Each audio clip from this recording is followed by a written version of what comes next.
Hi, I'm Steve. And I'm Sandy, and we're two Tenderfoot Tourists.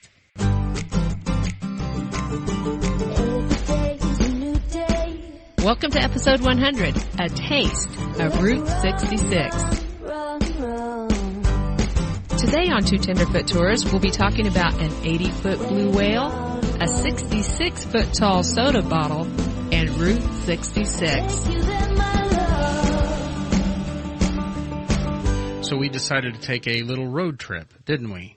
We did. Yeah. And I love it when we take our little road trips because it's just not completely spur of the moment necessarily because we did plan and we got our hotel room and stuff, but we really just kind of decided to take off early so that we'd look around as we drove too. And we actually got a chance to check a few things off our bucket list. Right. I mean, was it 2 years ago? Yeah, Almost 2 years ago that we talked about Route 66.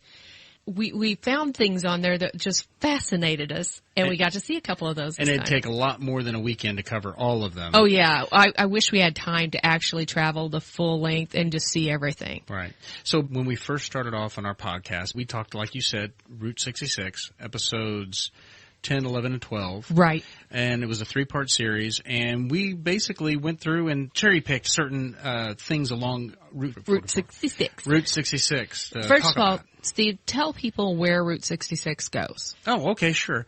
Depending on whether you're going east or west. If you're going west, you'd start off in Chicago, Illinois, and it'll take you through Illinois, through Missouri, a little portion of Kansas, Oklahoma, then on to California and Santa Monica Pier. So that gives you a general idea. Right. And then if you're going east, it's the same thing in same reverse. Thing in reverse. So yeah. It goes to the same places. Yeah, but the thing is, back in episode 12, we had a special guest on, Hannah, and she, with her grandparents, had the opportunity, the wonderful opportunity, to travel Route 66. And she discussed a few of the destinations with us about ones that she would recommend, basically. The ones that really caught her interest. And she told us about several, actually, but since we were just going to Oklahoma, we decided to seek out a couple of really interesting ones. Right. And we're going to tell you about that today. Make a long story short, it has an immense history, Route 66. It is actually the one that started the roadside attractions. Okay. Route 66 is a part of American history and Americana. Not only attracts people in the U.S., but more so does it attract people from other countries. People come from all over the world to travel Route 66. And it's not an easy road to travel, even to this day. It was before the interstate. And when the interstate went in, a lot of these businesses that set up shop on Route 66, like hotels, and they ended up... they lost everything. They lost everything. Yeah. There were towns that became ghost towns, and... They're just gone. Yeah, a lot of cities just went up overnight because of Route 66. So highly recommend you looking into Route 66 as a possible road trip getaway. Right, and even if you only have a couple days, just like what we did, take just one part of it and just go check it out. We actually have locally here about 20 minutes away from us is part of Route 66, and they have a little museum, the whole bit, and they're rebuilding Red's, the giant hamburger, and it was an iconic restaurant that was on. In fact, it's the first ever in the U.S. drive-through restaurant. Yeah, so that's something, if you're interested in coming to Springfield, that's something not only wonders of wildlife, but you also have a lot of Route 66 heritage here as well. Yeah, it's a big deal around here. Yeah, and also Best Western over there, over on Glenstone. Elvis Presley stayed there. A lot of famous people stayed there, and that was a part of Route 66 as well. So I'm smiling. I know, just right? think that's very cool. So anyway, Route 66, you and I, that is a bucket list, and we barely checked it off on our little trip this weekend. Yes, definitely. And we got to visit some places we've only talked about. I want to say, before we get into the details, since we're talking about just traveling Route 66, I want to talk about just driving, period. Oh, okay. Guys, if you're going to do road trips, be smart and research. And you probably won't think of researching what I'm getting ready to mention. But we spent $30 in tolls. $30 in tolls. That's a lot of money for tolls. Right. So be sure and check into that, because if you think, we'll just do a cheap little road trip, we'll take our food with us and we'll just go check out these things. check and see if you're going to have tolls. It can turn out not so cheap if you're not careful. Because we traveled on I-44 instead of like the Route 66. We only like rode on Route 66 for about 30 or 40 miles. Right, because we had a limited amount of time, so we were just going to like jump off and check out places. Exactly. So with that being said, the interstate is what killed Route 66, and that's what's also charging us $30. Yeah, that's what kills us on taking little trips. Dang. In Oklahoma. I was griping the whole time. Every time we'd have to pay, I'm like, are you stinking kidding me? Another toll? Make me grumpy. I do. Yeah. But anyway. Tolls. Route 66. Now, if you take Route 66, I'm not sure how many tolls that they'll actually experience, though, because sometimes the Route 66 will actually jump onto the interstate and jump back off again. So it just depends. I would say be smart. Just plan for anywhere around $50 for tolls, and then if you don't spend that, you're lucky. Right. Exactly. Tolls are stupid. So tolls are so stupid. So what do you want to talk about first? I think we should talk about Pops. I mean, you had mentioned earlier that Hannah told us a few things, and that is one of them that she was really excited about. Pops is an interesting place, for instance. Just from the name of it, you kind of get the idea of maybe what you're getting I honestly would have thought that it was a diner named after an older gentleman, and that everybody called him Pops. I could see that. I can definitely see that. Pops is not something that was built back in the 1920s or 30s or 40s or 50s. Actually, it was just real recently that it was actually built. Right, but it does have that Route 66 vibe, and that's why it belongs there. It really fits. Well, and what it does is true to anything on Route 66 that it has to have that eye catcher. It has to have that roadside attraction feel. And they done that with a 66-foot tall pop bottle out front. Right. It's entirely made of metal. It's a sculpture. And it's pretty cool, actually. We thought it was pretty impressive. Oh, yeah, especially at night when it's it glows and it has... we didn't get to see it glow. Puts on a bit of a light show for you. But what the place is it's like a gas station, convenience store, diner, and then... what did we come to the conclusion of? How many different kinds of soda pop? I think we read that it's like between 600 to 700 different kinds, styles, and difference. And you even read. I counted. Okay, I love orange soda. I'm a big orange soda person, especially orange cream. Oh baby! But I counted, and I believe there were around 60 different kinds of orange soda alone. Yeah, and it's not just like what U.S. This is what makes it stand out. For instance, and that's also the reason why that you have like 4,750 people, or 475,000 people each year visit this place. Okay? Oh, and I believe it. It was an extremely busy place. It was really busy, but it has soda pop from all over the world. They listed off Austria, Italy, England, El Salvador, Brazil, Lebanon, or is it Lebanon? I guess it's Lebanon.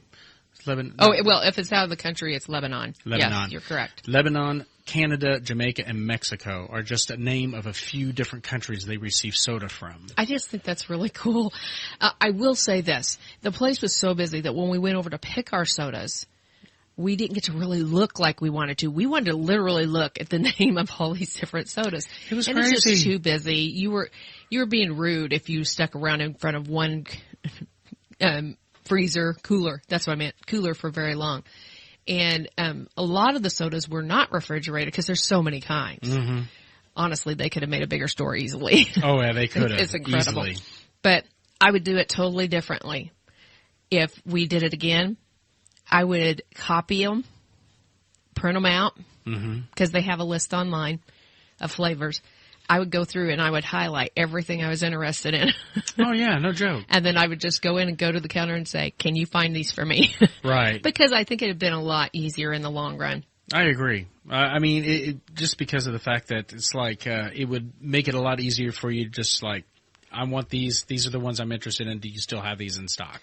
We probably would have bought a 6-pack. if we would have had that availability. But instead, we just grabbed one apiece and left because, well, we ate lunch. Yeah, we did. We were dying.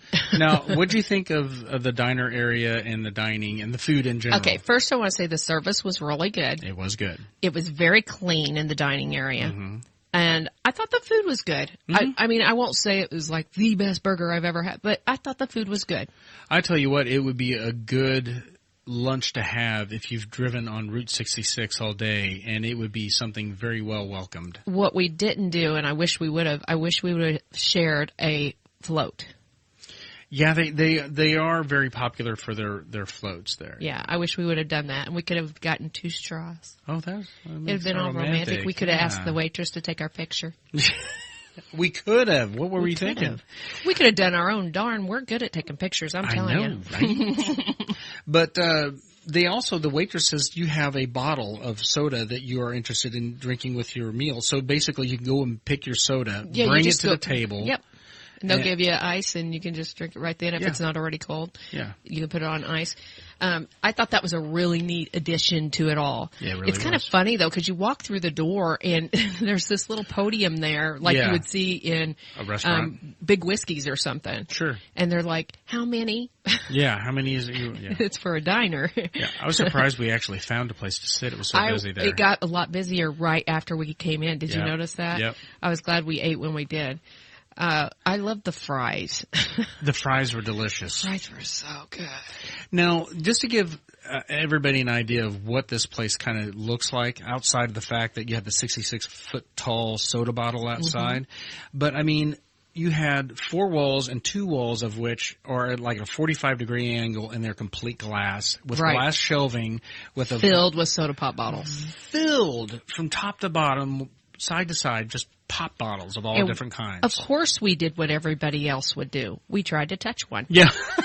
And they're all fastened down. They are, yeah, so you They're can't smart. drink those. You can't knock them off accidentally. So that's good considering how clumsy we are. I won't lie, it did make me a little nervous. I was like, I hope those things are on there, you know. Yeah, and once I touched one, it was stuck. I was like, oh, that's how they do that, and little kids don't knock them off. And people don't try to climb up and get another bottle. No. But anyway, so if this is a place that really, which by the way, it's kind of weird where it's situated. By the way, it's kind of, you got farmland across the street. It's not in a metropolitan area you would expect. It's kind of out in the open. It's still within the city limits, but it's just on the outside of town. So, but Arcadia has a lot of other things to offer. One of which we didn't have time to visit. The old red barn, round barn. The old round barn. There you go. I wish we had time to stop there. Maybe some other time when we are passing through on our way. Yeah, because that thing has a lot of history also. I think we may have talked about that originally on our Route 66 podcast. Episode 10, 11, and 12. Yes. Oh, that's so long ago. Please forgive us for how bad the audio might be on that. I'll just get a good laugh out of it. So messed up. We were still learning. Yes. We're still learning, folks. Something else to let everybody know, we'll try to get lots of pictures up. I think we already posted our pictures from Pops. So just check out Facebook and be sure and look on our website. We have a new website. So look on our website and you'll see pictures, and we'll tell about things as we get things posted. Yeah, you know what? And let us know if you've been to Pops, and let us know how you liked it, what you liked the most about it. What is the soda that you share liked your the pictures most? with us. Share the pictures with us. We'd love to see them. Pops is, of course, on Route 66. The store is open daily from 6 a.m. to 10 p.m. Lunch and dinner are served from 10:30 to 9 p.m. 10:30 a.m. to 9 p.m. Breakfast is also served Saturdays and Sundays from 7 a.m. to 10:30 a.m. Something else I wanted to say is and the prices were good. The prices were good. They were very competitive. I wouldn't say they were terribly high for a food diner experience. So, try out Pops. Oh, yeah. And their gift store was pretty good too. Their T-shirts. Oh yeah. Okay. They had lots of different shirts and several hats too. Mm-hmm. They had coasters. They had different kinds of bottle openers, all kinds of stuff. So, anyway, that's Pops, on Route 66. Now, that means that we can talk about, now that we're done with that one. Oh, yeah. Okay, this is the one I was excited about. Oh, wait, before we go into that. Okay. Before we go on, you can also, they have a website, pops66, that's number66.com. And just look at the soda ranch, and they give you all the sodas they normally keep in stock there. You can look at them. They give brand names, the whole 9 yards. It's a fascinating thing. And they even give the option to share that soda with other people on Facebook, Twitter, et cetera, et cetera. So anyway. That's smart. Yep. Go ahead. What were you going to say? Okay. When we talked about this next one way back when, I remember thinking, okay, this sounds like the coolest idea ever. It does. Okay, so we went to the Blue Whale of Catoosa. Okay, it's a popular, iconic thing that you can see from Route 66 as you're driving by. It sits right in a pond, and what it is, a giant. How many feet? 80 feet. 80 feet long blue whale. Right, and it's made out of concrete and. What else was it? Rebar, pipe, I mean, just all kinds of... It's adorable. It kind of has a cartoony look to it. It's really neat, though, because it has a little ball cap on top of its head. But what's really, really cool about it is it's built out on a pond. You walk in on it's like a little dock leading into his mouth. You walk into his mouth. And it's wide open, almost like in a great big smile. Mm-hmm. And you can stand inside of his head area and his body area. And then you walk outside again onto the tail part of it. Mm-hmm. And if you're inside the body area, though, you can see out both sides through the slides that have been built that are representing the fins on either side. Yeah. But there's these little slides for the children to slide down and land in the pond. It's the cutest idea. It's really very creative. Mm-hmm. Unfortunately, you cannot get in the water anymore. That's something that's against the rules. And you can't climb out on the slides and stuff like that.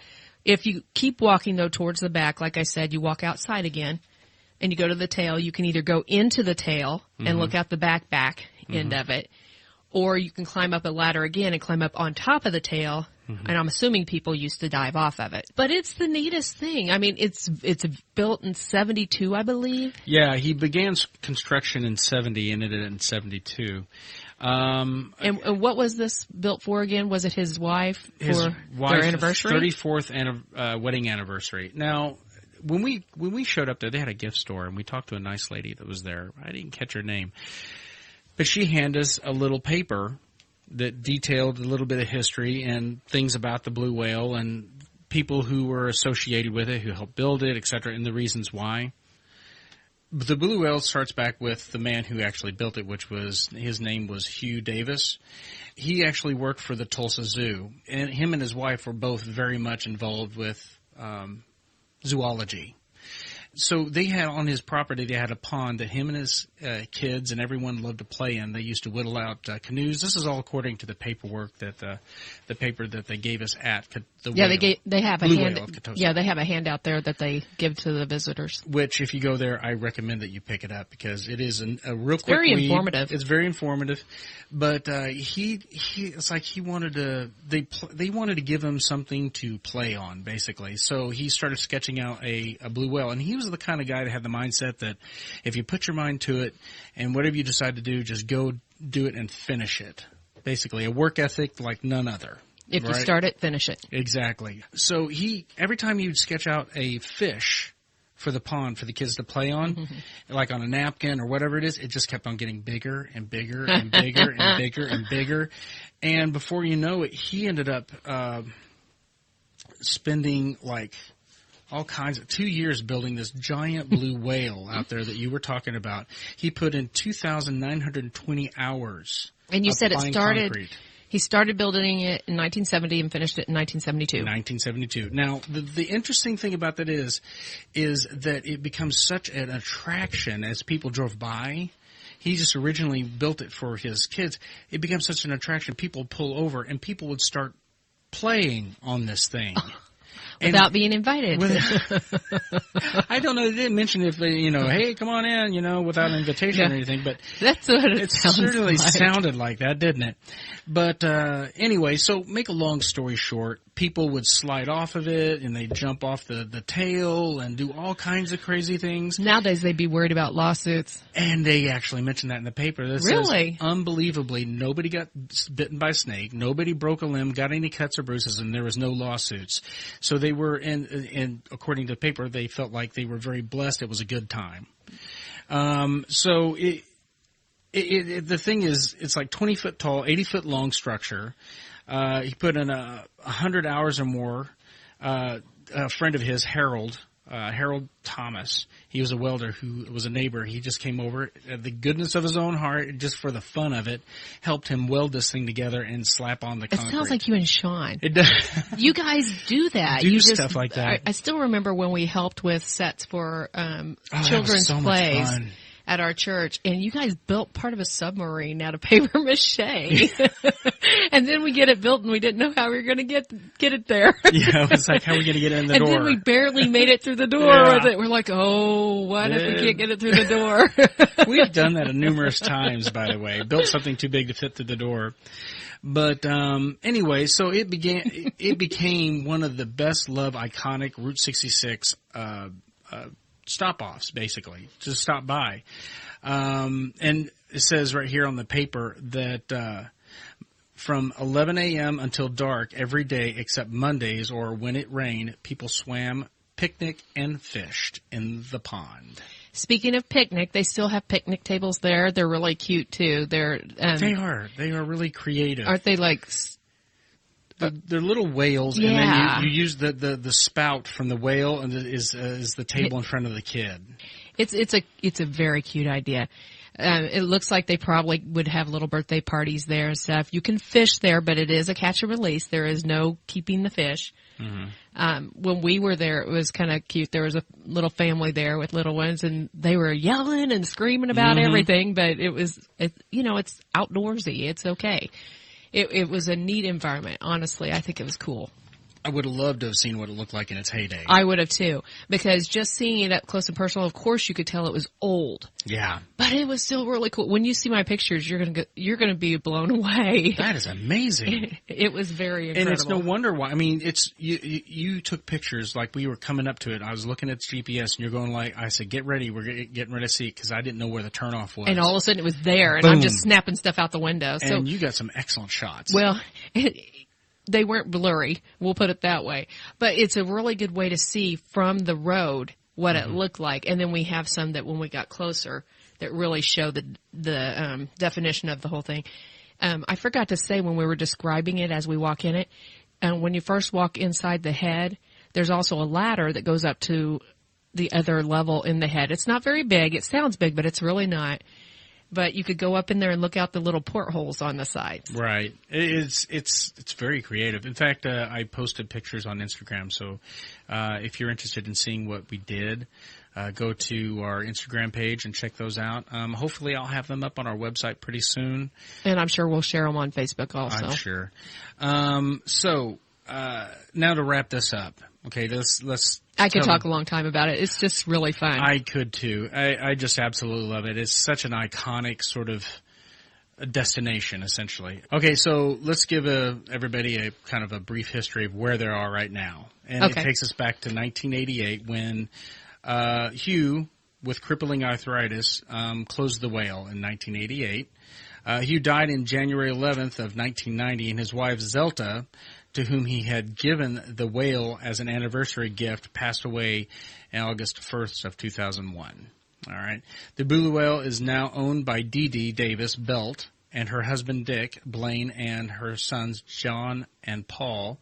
Keep the grounds maintained and the gates open so people can continue to enjoy the Blue Whale. Now, restoration of the Blue Whale has been an ongoing effort. In 1997, the Catoosa Chamber of Commerce refurbished the fading landmark. Volunteers, private companies, family members, and the Hampton Inns have pledged time, money, and energy to maintain the site. So it's one of those things that if I ever got won the lottery, I would definitely go in and just absolutely restore and renovate the place. Right, exactly. Just because you just have a love for what has been built there. Because this man built it for his kids. That's awesome. I mean, how often can you say that there's a person out there that would do that? I mean, his own money, his own time. Yeah. He built it with his own 2 hands. Yep. I mean, So- and it was right there where they lived. So that meant people over all the time. Yeah. I mean, that's giving of yourself big time. That is giving of yourself big time. So anyway, the Blue Whale of Catoosa, Route 66 destination, along with Pops 66. What's the whole name for Pops? Pops 66 is what it's called. Well, if somebody looked it up, I wanted them to be able to, Oh, okay. Well, know. Okay. to know the whole thing. You know what? If you want to, I can go to the Google Maps real quick here. Pops of Arcadia, Oklahoma's 66. It just says Pops Arcadia on Google Maps. Pops Arcadia. Oakley dokley. But they do have a website, pop66.com. You know what they have running at just outside of Pops Arcadia? What? Coffee Creek. Coffee. Yeah, gross. Arcadia Ram Barn, just a couple rows down. I got a question for you. What's that? I mean, now we have talked about Route 66 and kind of recapped on what that's all about. We've talked about Pops. We've talked about the Blue Whale. Mm-hmm. Do we have an announcement we'd like to share with everyone? Yeah, you bet we do. I'm thinking I want to start teaching someone to call you Pops. That's a nice segue right there. That's great. How about you, Grammys? I'm not a Grammy.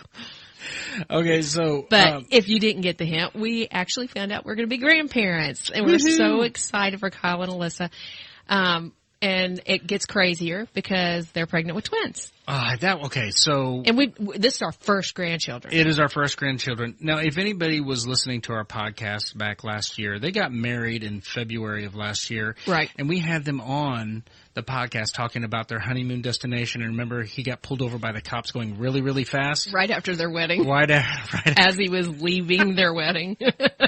He's going like 85 and a 65. And we all said if we were the cop, we would have been very forgiving because he was a young man on his honeymoon. But the cop was very forgiving. They only wrote him up for 5 mile an hour over. That was sweet. And it was a lot worse. Yeah. So he was distracted. It was an interesting podcast to hear about their honeymoon. Now, here we are, and they're having... almost a year and a half later, and they're pregnant. And it's twins. And it's our first grandkids. And, of course, anybody that knows our podcast again knows that her father is Steve's best friend. Yes. So we're getting to share this with Sean and Jen. So we're really excited. 14 years this October? It will be 14 years this October since we met them, and we've been best friends since the moment we met. Pretty much, yeah. Yeah. It was pretty weird. Yeah, it is. And it remains weird. Because we are weird. You are weird. But, we're so excited. And you know what? We will be sharing way too much on this. Probably so, because we're proud grandparents at this point. You know, yes. So I love the babies. Yeah, we talked about that for a while. Okay, and I'm thinking the night we told my parents, we spent over an hour with Sean and Steve planning the huge playground they're going to build in Sean's backyard. He lives out with a lot of land, and they're going to build this insane playground. It's going to be insane. But after we went to see the Blue Whale recently, I'm just sitting here going, okay, I wouldn't put it past Sean to build something that extravagant. So this could be getting really interesting. And when we told Sean about it, he said, can we build a pond, Jen? And she said no. No ponds, honey. The man is crazy. Yeah. So, yeah, that's exciting. I have never seen two old men so excited about Not babies in my life. No, you're not. You're still in your 40s, both of you. That's not very old. Soon to be 50. Counting them down. You got, 9 months or so? Yeah. Give or take. No. 10 months. I'll give you that extra month. You've got 10 months. I got 10 months. But anyway, so with that being said, we have ourselves a great episode.